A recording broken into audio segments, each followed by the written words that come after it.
भगवते वासुदेवाय। ओम नमो भगवते वासुदेवाय। ओम नमो भगवते वासुदेवाय। हीनैवाहं भगवतो श्रीमद्भागवतम स्कंद 1 अध्याय 5 श्लोक संख्या 30। येनैवाहं भगवतो वासुदेवस्य वेदसे मयानुभावम् येन गच्छन्ति तत्पदं तत्सप्तात् येन जिससे एवं निश्चय मैं भगवान का वास्तव से भगवान का पदम वेदस परम श्रेष्ठ माया शक्ति अनुभव प्रभाव अविदम सरलता से समझा गया ये जिससे गच्छन्ति जाते हैं तत्पदम भगवान के चरण कमलों में। अनुवाद। उसको एक ज्ञान दे मैं संपूर्ण पदार्थों को श्रेष्ठ पर संहार करता भगवान श्री कृष्ण की शक्ति के प्रभाव को ठीक ठीक समझ सका उसे जान लेने और कोई भी मनुष्य उनके पास लौटकर उनसे साक्षात भेंट कर सकता है। तात्पर्य प्रभुपाद के द्वारा श्री प्रभुपाद जय। कोई भी मनुष्य भक्ति में से द्वारा एवं ज्ञान से या श्रद्धापूर्वक जान सकता है कि भगवान की विभिन्न शक्तियाँ किस प्रकार से कार्य करती हैं। शक्ति के एक अंश से भौतिक अंश का प्रकट होता है, दूसरे उत्तर अंश से आध्यात्मिक तत्व प्रकट होता है। इन दोनों को मध्यवर्ती शक्ति जीवों को प्रकट करती है। जो उपर्युक्त शक्तियों में से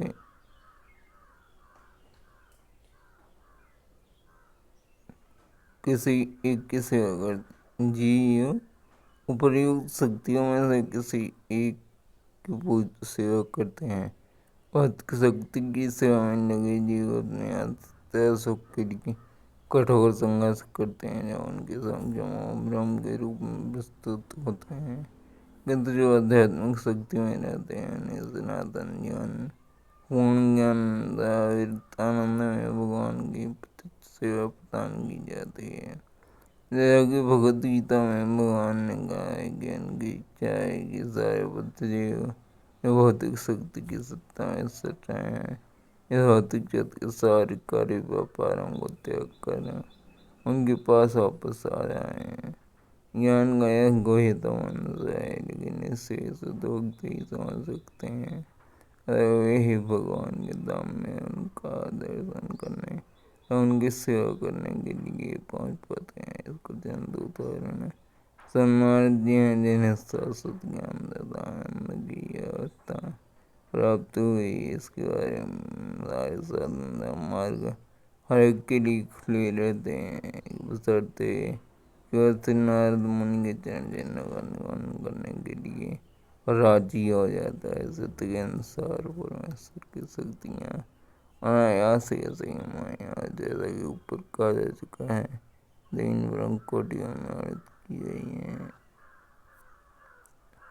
एतत्संदोचितं ब्रह्म स्थावरत विचिकित्सितं यदीश्वरे भगवती कर्म ब्रह्मणि भावितम्।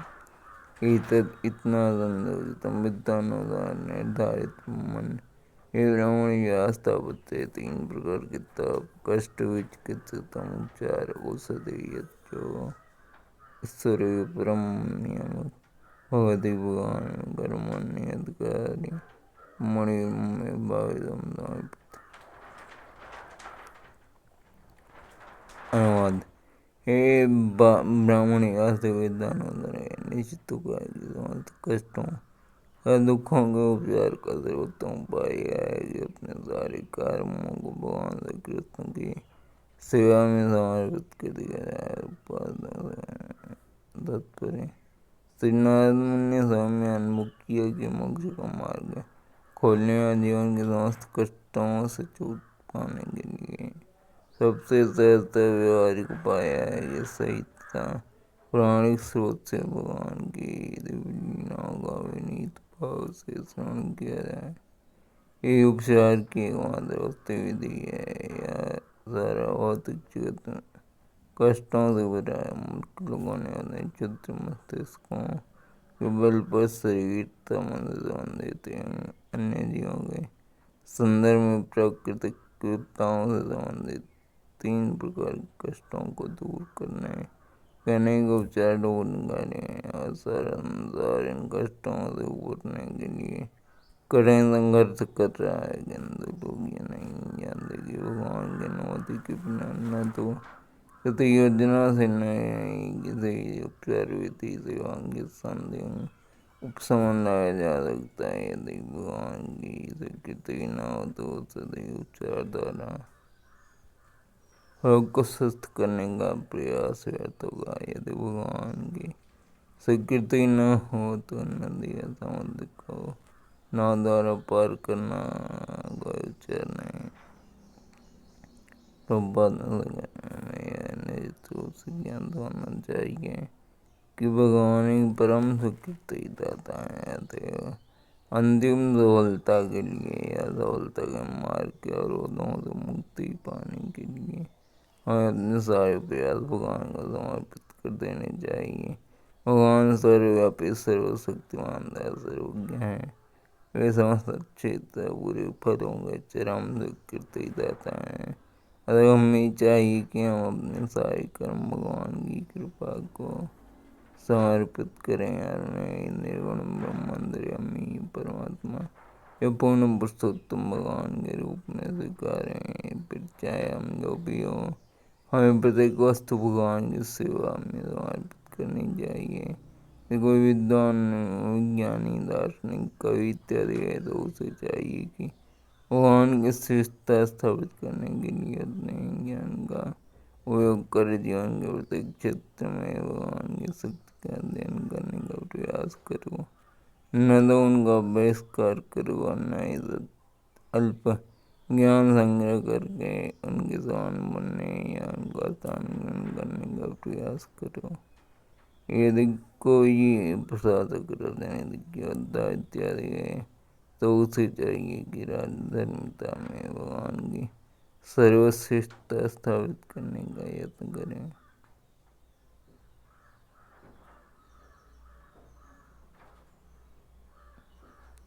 उसे चाहिए कि सिया भगवान के लिए युद्ध करें। प्रारंभ में महान योद्धा से अर्जुन ने युद्ध करने से इनकार कर दिया था, किंतु जब भगवान ने उसे विश्वास दिलाया कि युद्ध करना आवश्यक है तो उसने अपना इरादा बदल दिया और भगवान के लिए युद्ध किया। इसी प्रकार यदि कोई व्यापारी है, उद्योगपति है या किसान है तो उसे चाहिए कि अपनी गाड़ी कमाई का खर्च भगवान के लिए करे। सदैव यही सोचना चाहिए कि जितना भी धन संचित है भगवान की संपदा है। संपदा को भाग्य देवी लक्ष्मी माना जाता है और भगवान तो नारायण या लक्ष्मीपति हैं। अतः लक्ष्मी को भगवान नारायण की सेवा में लगाने का प्रयत्न करो और सुखी बनो। जीवन के प्रत्येक क्षेत्र में भगवान की अनुभूति करने का यही रास्ता है। अंततः सर्वोत्तम बात तो यह होगी कि समस्त अधिकारियों से छुटकारा पाकर अपने आप को भगवान के दिव्य लीलाओं के सामने लगाया जाए। किंतु ऐसा से प्रार्थना होने पर मनुष्य को चाहिए कि वह जिन जिन वस्तुओं के प्रति आकर्षित है उन्हें भगवान के सेवा में लगाने का प्रयास करें। शांति संबंध मार्ग है। स्तूप में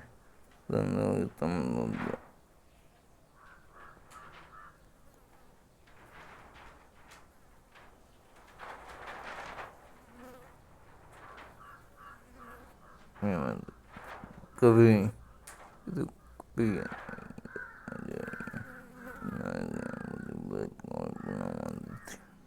ऐसा नहीं है। उन्होंने विद्वानों उनकी इसकी अनुभूति को भगवान ने भी किए और संस्कृत से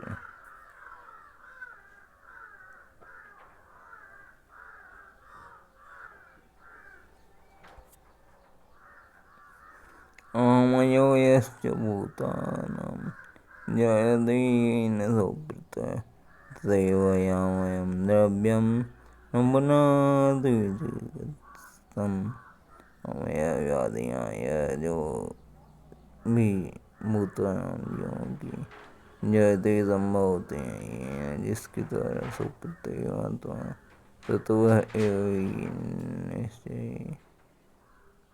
अमयम औषधि द्रव्यम वस्तु नहीं पुनाति करते विजिगतम पर किए ये श्रेष्ठ पुरुष के अभ्यास विज्ञान की विधि से प्रयुक्त की गई कोई वस्तु उस रोग को ठीक नहीं कर देती इससे यह रोग उत्पन्न हुआ हो। तात्पर्य कुशल चिकित्सक अपने रोगी की चिकित्सा अनुमान द्वारा करता है। साधारणतः कभी कभी दूध के बने पदार्थ खाने से पेट गड़बड़ा जाता है किंतु जो उसी दूध को दही में बनन करके उसमें अन्य औषधियाँ मिला दी जाते हैं तो वह उस गड़बड़ी को दूर कर देता है। इसी प्रकार भौतिक जगत के तत्वों को केवल अधिकारियों से दूर नहीं किया जा सकता है। अधिकारियों को उस इतना अध्ययन की आवश्यकता है जिस प्रकार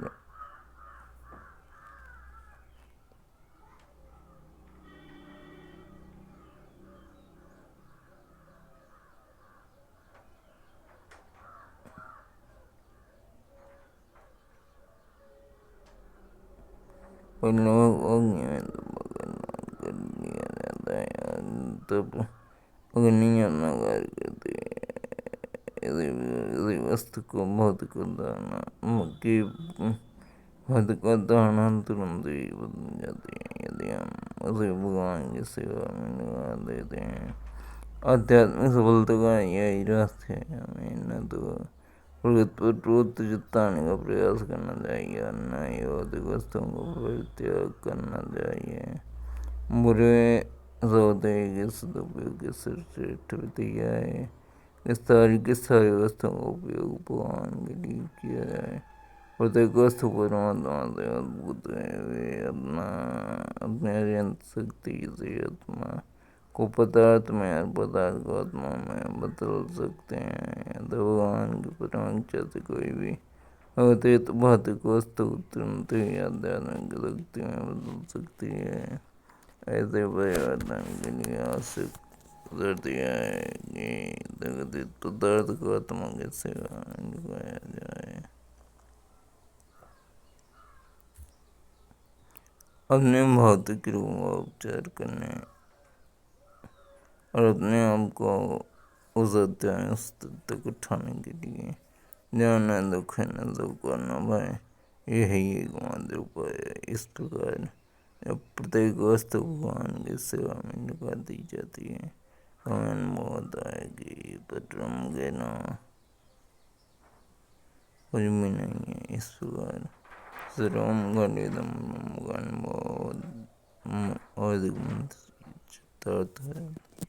श्लोक 34 एवं निर्णाम क्रिया योगा सर्वे संधि हेतवः तये आत्मविनाशाय कल्पन्ते कल्पिता परिवम। इस प्रकार निर्णाम मनुष्यों की क्रिया योगा सारे कार्य कलाप सर्वे सब कुछ संधि भौतिक अस्तित्व हेतु कारण तेवे निश्चयात्मक कार्य रूपी वृक्ष नष्ट करने के लिए कल्पन्ते सक्षम होते कल्पिता हमारे पटे परमेश्वर में।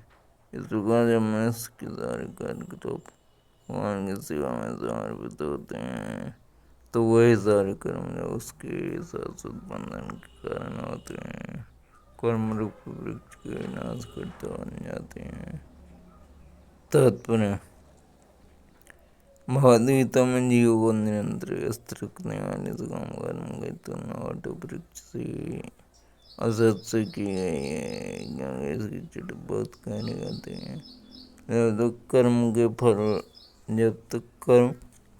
के फल को भोग करने की इच्छा रहती है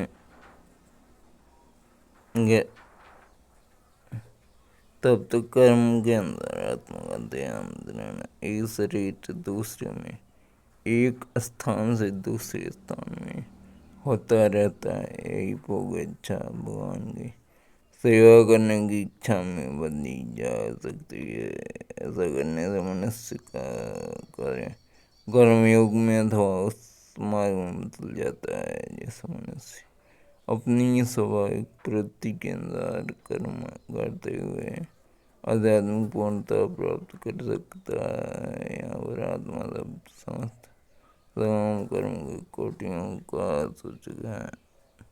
निष्कर्ष यह निकलता है कि जब समस्त साधारण कर्मों को भगवान की सेवा में लगा दिया जाता है तो फिर नए कर्म उत्पन्न नहीं होते। धीरे धीरे दिव्य भक्ति में सेवा का विकास होता है, जिससे न केवल कर्म रूपी असत्य वृक्ष का पूर्ण रूप से मूलोच्छेद हुआ कर्ता को भगवान के चरण कमलों तक मिल जाएगी। सारांश यह है कि मनुष्य को सर्वोत्तम ऐसे शुद्ध भक्तों की संगति खोजनी होती है जो न केवल वेदांत के पंडितों अपितु स्वरूप सिद्ध भगवान श्री कृष्ण के अनन्य भक्त हों।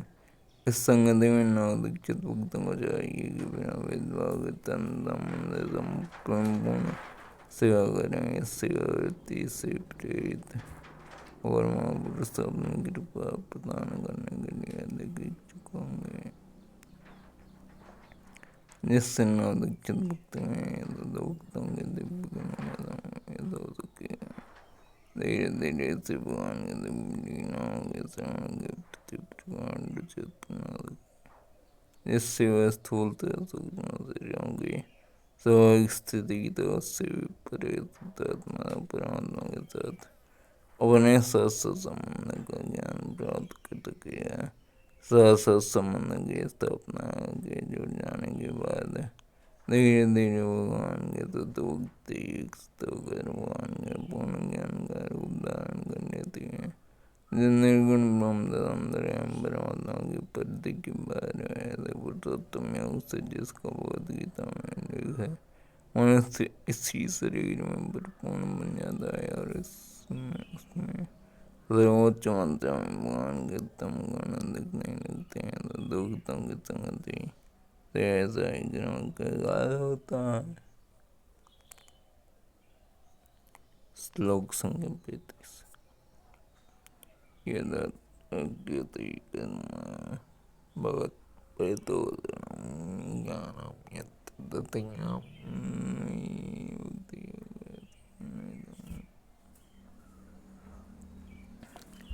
यह जो भी अत्र इस जीवन में या जगत में क्रियते करता है कर्म कार्य भगवत भगवान की परितोषणम दृष्टि हेतु ज्ञानम ज्ञान यत् जो इस तरह कहलाता है अधीनम आसीत निश्चय भक्ति भक्ति संबंधी भक्ति भगवान की तुष्टि के लिए जो भी कार्य किया जाता है उसे भक्ति योग अथवा भगवान के प्रति प्रेम भक्ति कहते हैं। और जिसे ज्ञान कहते हैं तो सगाम कारक बन जाता है। तत्पर लोकप्रियता नहीं है कि शास्त्र अनुमोदित विधि से सकाम कर्म करने से मनुष्य आत्मसंगत कार्य के लिए ज्ञान प्राप्त करने के योग्य बन जाता है। कुछ लोग भक्ति योग का कर्म का दूसरा रूप मानते हैं, लेकिन वास्तव भक्ति योग कर्म का ज्ञान दोनों ऐसे ऊपर है। भक्ति योग ज्ञान एवं कर्म से स्वतंत्र है, जबकि ज्ञान कर्म भक्ति योग के आश्रित है। क्रिया योग कर्म योग इस शास्त्रीनाथ ने व्यास के लिए की है। विशेष रूप से संस्तुत हुआ है, क्योंकि मूल सिद्धांत भगवान घोषण करना भगवान नहीं चाहते कि उनके पुत्र सारे जीवन गतिविधितापों से पीड़ित रहें। वे चाहते ही रहते हैं कि वे सब उनके पास अगर उनके साथ रहें। लेकिन भगवान के धाम वापस आने का अर्थ यह है कि मनुष्य अपने का संसारिक कर्मों से शुद्ध कर लिया जाता है। भगवान को तुष्ट करने के लिए कर्म किया जाता है तो करता है, धीरे धीरे बहुत कर्मों से तो होता रहता है। स्तुतिकरण का अर्थ है धर्म ज्ञान की प्राप्ति। यथ ज्ञान भगवान के लिए है, कर्म परासित भक्ति योग्य भगवान की तुष्टि से अन्य ज्ञान यदि वो धाम नहीं पहुँचा सकता। जिसका अर्थ यह हुआ कि वो मोक्ष भी नहीं दिला सकता।